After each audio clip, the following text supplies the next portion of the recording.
So you're on a 3-day job here. Hmm. Just give me a quick summary of the plants we're working with here. So the main offenders here at this property are Asiatic bittersweet, common buckthorn, and black swallowwort. Okay. Those are the main Those are the problems. main ones. So walk me through what happens today, tomorrow, and Sure. then the next step. So we're coming through and we're cutting down all the mature woody plant material, and that's the bittersweet and the buckthorn most commonly. That's day one. All that material gets cleared out so that we can work when we come in through day two, and that's where we're recutting those stumps and applying herbicide to those stumps. Okay. And then, so that was all 3 days? And then day three is a foliar application on all the low-level growing stuff and the things that are too small for us to actually be able to paint the stumps of. So that's mostly the black swallowwort in this case. And then what are you using? So we're using glyphosate for the stump treatments, and we're using trichopyr for the foliage. Okay. And where do you take the material?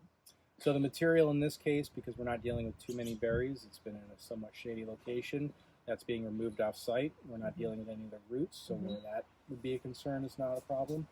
And that's just being recycled in the landscape. And what time of year can you do this kind of treatment with these types of plants? So with the mature woody plants, specifically things like buckthorn and bittersweet, basically your treatment time frame for applying herbicide to the stumps is June through roughly February. Okay.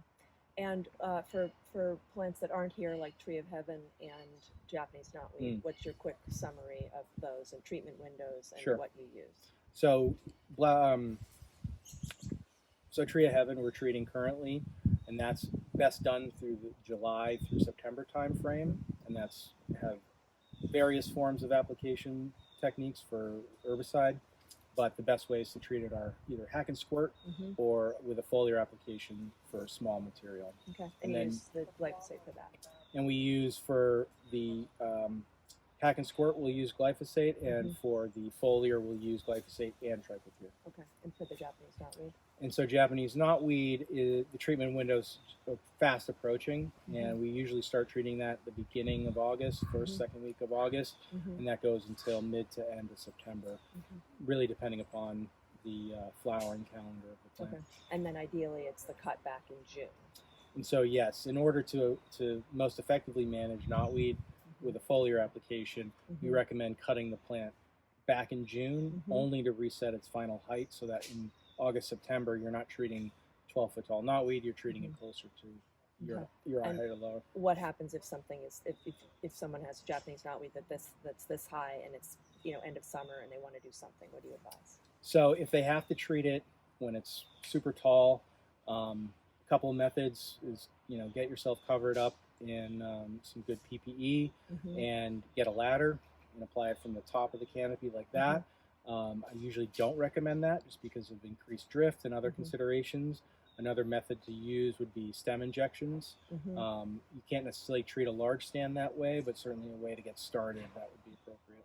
And why do you use chemicals? Talk to me about that. So we use chemicals as a way to actually have an effective use of our labor. If we didn't use chemicals in this process like we're doing now, all of this material would just regrow from the stumps that we're cutting back. And I look at it as the amount of labor it takes for us to manage this property.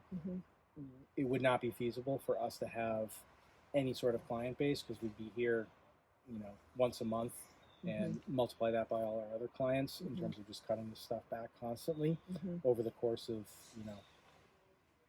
5 to 6 years. And in terms of that being feasible from an economic standpoint and just from a practical labor standpoint, without using chemicals, we couldn't do the work that we do. And what would you say the ecological impact of using chemicals is on these sites where you work? Sure. So the ecological impact of not using these is that you really can't have a low maintenance landscape, because all of these plants are going to those spots that you're not mowing, that you're leaving as more habitat for wildlife, because they would just come in and take over. The ecological impact of using herbicides, I see is pretty insignificant on the scale of what you're facing. It's kind of a trade-off. Do I think the impact of letting knotweed grow unchecked is worse than the short-term use of something like glyphosate? I think using glyphosate is appropriate in that situation. Yeah, and I know you were saying that you do meadow installations and a lot of work with native plants. How soon after applying glyphosate is it safe to or realistic to plant native plants in that same location? So yeah, we oftentimes reset a lawn back to a blank slate so that we can seed without any competition. And as soon as 2 weeks after that herbicide application, it's ready to plant. Awesome, great, thank you.